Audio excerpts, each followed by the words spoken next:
কলকাতা টিভিতে আপনাদের সকলকে স্বাগত। আপনাদের সঙ্গে রয়েছি আমি অঙ্কুর। প্রতিবাদ হলো আলোচনার একটা পথ। জেনজি তারা আমাদের প্রজন্মের থেকে বেশি সৎ, এই কথাগুলো কে বলছেন? বলছেন রাষ্ট্রীয় স্বয়ংসেবক সংঘের প্রধান মোহন ভাগবত। বিশ্ব মঙ্গল সভায় মাতৃত্বের বিষয়ে একটি আলোচনা চক্র চলছিল, সেখানে যোগ দিয়েছিলেন রাষ্ট্রীয় স্বয়ংসেবক সংঘের প্রধান মোহন ভাগবত। এবং সেখানেই এই আলোচনা চক্রে বিভিন্ন প্রশ্নের সামনে যখন জেনজিদের নিয়ে আলোচনা উঠে এলো, তখন মোহন ভাগবত যা বললেন তা কার্যত চমকে দেওয়ার মতো।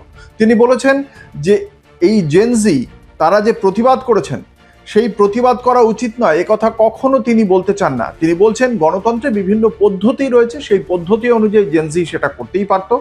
তারা প্রতিবাদ যদি করেও থাকে তবুও তারা দেশবিরোধী নয়, একথাই বলছেন মোহন ভাগবত। তিনি বলছেন তারা আমাদেরই পরবর্তী প্রজন্ম এবং তাদের সঙ্গে আলোচনা প্রয়োজন। তারা তাকলিফে আছে, সমস্যায় আছে, সেই জন্যই তারা বিক্ষোভ দেখাচ্ছে, এমনি এমনি তারা বিক্ষোভ দেখাচ্ছে না। এবং একই সঙ্গে যখন তাকে প্রশ্ন করা হয় পুলিশের লাঠিচার্জ, প্যালেট গান ব্যবহার নিয়ে, সেই প্যালেট গান ব্যবহার এবং এ সম্পর্কে বলেছেন তার কাছে বিষয়ে সুনির্দিষ্ট তথ্য নেই, কিন্তু একথা সত্য, যদি চোখ বন্ধ করে কারোর কথার ওপর বিশ্বাস রাখতে হয় তাহলে তিনি জেনজির ওপরেই বিশ্বাস রাখবেন।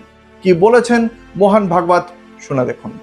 इंटीग्रेशन तो है नहीं, अपने लोग हैं, अपनी नेक्स्ट जनरेशन है। जी सर, इस अपनेपन से डायलॉग का साथ मैंने बोला अपनापन चाहिए, संबंध चाहिए, वो हमारा संबंध है, उसका रिकॉग्निशन चाहिए, तब ये डायलॉग होता है।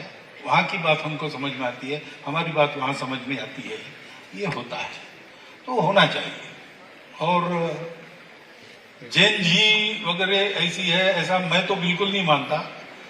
आप क्या मानते हैं? विदाउट इट कॉन्टेक्स्ट भी जब जब पूछा गया तो मैंने बताया, और आज भी मैंने आपके सामने बोला है कि मुझे लगता है कि ये जो नई पीढ़ी है जेन जी, जेन अल्फा, ये अभी जो हमारी एग्जिस्टिंग पीढ़ी है उससे ज्यादा ऑनेस्ट है। अरे वाह, बढ़िया है। आपका क्या मानना है? ये होना चाहिए। ये जो बातें है ना जी, ये क्यों हुआ, क्या हुआ, इसके कारणों में जाना पड़ेगा, जिसके लिए जो जानकारी चाहिए मेरे पास नहीं है।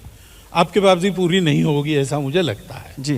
लेकिन इसको देख के कहाँ गड़बड़ है ये तय करना पड़ेगा। मैं अभी ये नहीं कह सकता कि क्या हुआ, क्यों हुआ, क्योंकि सही गलत मुझे भी मालूम नहीं। आप भी पढ़कर बता रहे हैं, मैं भी पढ़कर बता रहा हूँ। लेकिन मुझे अगर आंख मूंदकर विश्वास रखने के लिए कहा तो मैं जैन जी पर विश्वास रखूंगा। क्या बात है, वाह।